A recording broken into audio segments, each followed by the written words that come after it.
Hello, my friend.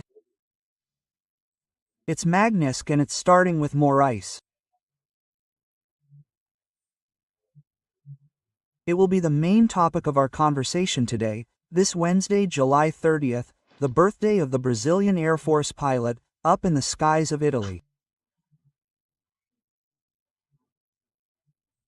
Danilo Moura, born in 1916, in my southern waterfall, is our great hero of the Azores, along with his brother, Nero Moura.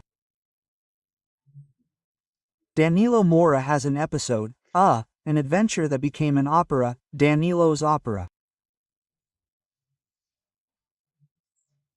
He was shot down behind German lines and fled on foot for almost 400 kilometers. A story full of adventures. Okay, but let's get to today's main topic, Magnisk. Remember to subscribe before this and leave a like or dislike at the end.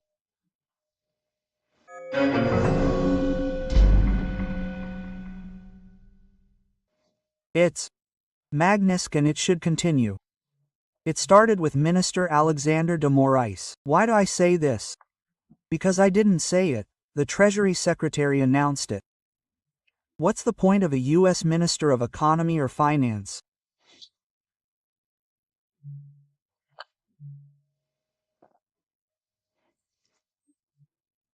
The Treasury Secretary said that the Treasury Department, that is, his ministry, will continue to respond and hold accountable those who threaten the interests of the United States and the freedom of our citizens, right?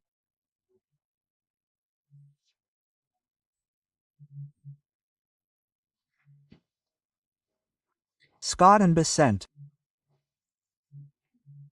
Then the other Secretary of State, another Secretary of State, Marco Rubio, said the following: togas cannot protect those who trample on rights. So, we can already imagine that the next ones would be togas. Well, today, the Magnisk Act was applied to Alexandre de Moraes. Assets were frozen, including those of any company linked to him, right?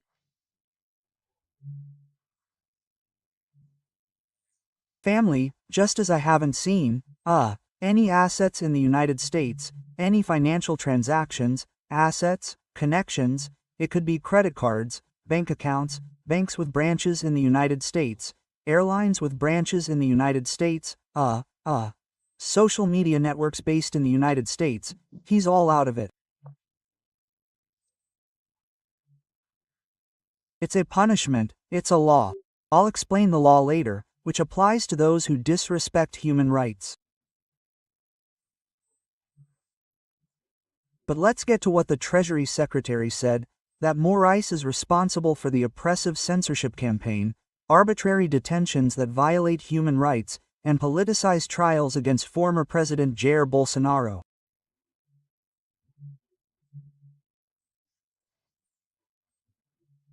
Today's action follows the visa suspension for complicity in Moraes' actions. Moraes arbitrarily detained a journalist for over a year in retaliation for the exercise of freedom of expression. Then he goes on to report the arrests, the freezes, the blocked accounts, the social media blocks, the passport freezes, the bans, the federal police raids on people's homes on Moraes' orders, right? I said, that's why he engages in serious human rights abuses. Well, why is it called the Magnisk Law? Sergei Magnisk, a lawyer, was arrested, tortured, and left in prison, right? Well, just like Felipe Martins, like Mauro Cid, in an attempt to extract confessions from him that would reveal movements against Putin's government, right?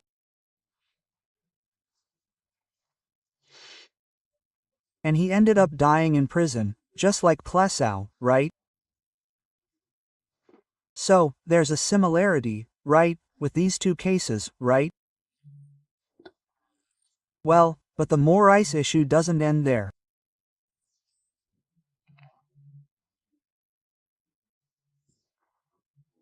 Eduardo Taliaferro, who has just revealed himself, who is in Italy, feels liberated and said today, in an interview with Luis Ernesto Lacombe, that he, of course, gathered all the evidence of Morais' illegalities at the Superior Electoral Court, including those related to the 2022 elections, and that someone else has a copy of all of this, so he feels secure.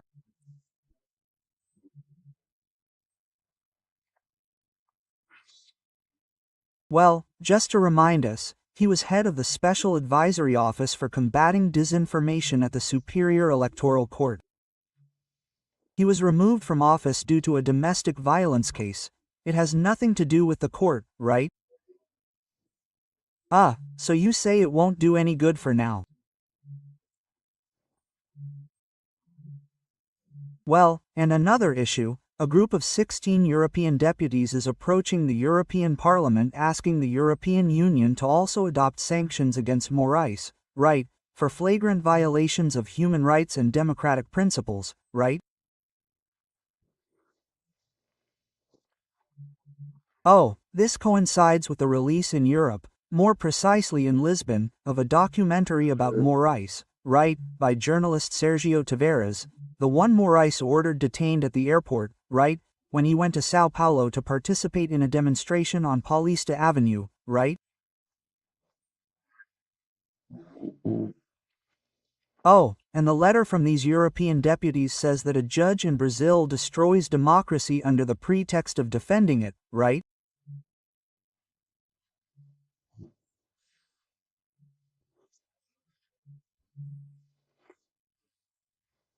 Well, it was on the same day that, right, the tariff was announced, right, now by the American government, also by the White House.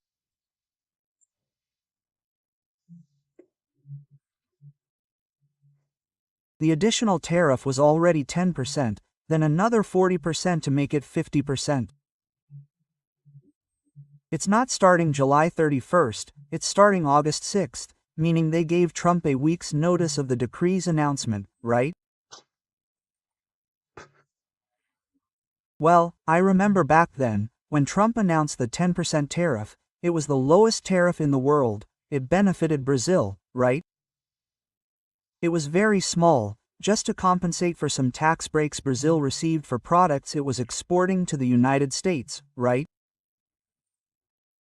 But then Trump clearly stated it was due to the persecution of Bolsonaro, the actions of Minister Morais, and the political persecution of the Brazilian right, right? Well, in addition to that 10%. So, 50%, but a lot of things are left out. Well, a lot of things, right, right? It's left out, you get coffee, you get meat, right? But Embraer planes are left out, juice is left out, right?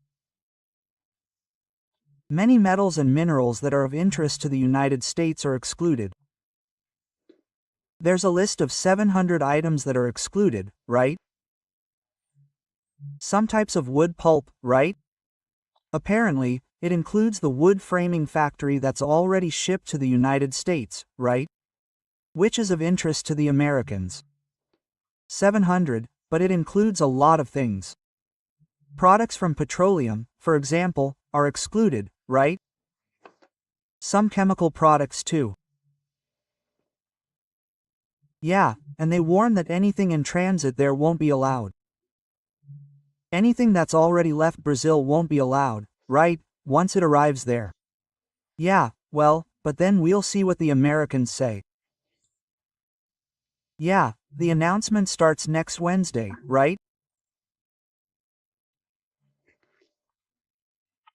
These are actions due to actions that harm American companies, Brazilian government actions, and American citizens' freedom of expression rights, political persecution, intimidation, harassment, censorship, and lawsuits against former President Bolsonaro and his supporters. Serious human rights abuses and a weakening of the rule of law in Brazil. Well, Morais is also mentioned in the tariffs, right? Well, in the text, in this White House text, as responsible for the threats to persecute and intimidate thousands of political opponents, protect corrupt allies, and suppress dissidents, often in coordination with other members of the Supreme Federal Court.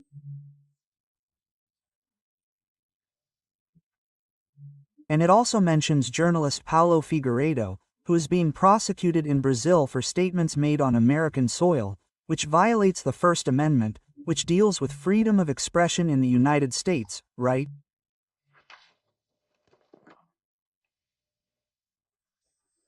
Well, here we go to another issue that is at the heart of this.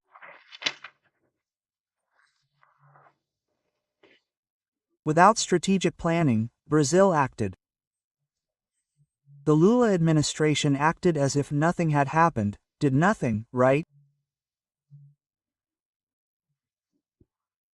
Well, it seems that this strengthens the thesis that Lula wants an excuse for his government's failure and to throw himself into the arms of China.